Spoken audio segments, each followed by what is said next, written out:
না এখানে মন্দির রয়েছে, আমরা 12 বর্ষায় রয়েছি, কিন্তু এই জায়গা কোনোদিন কোনোভাবে কোনো অত্যাচার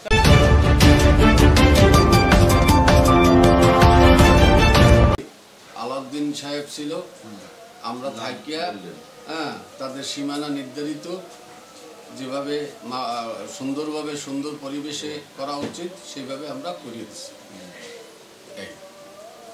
ওখানে কোনো সমস্যা নাই? না না, ওখানে তো কোনো সমস্যা তখন ছিল না।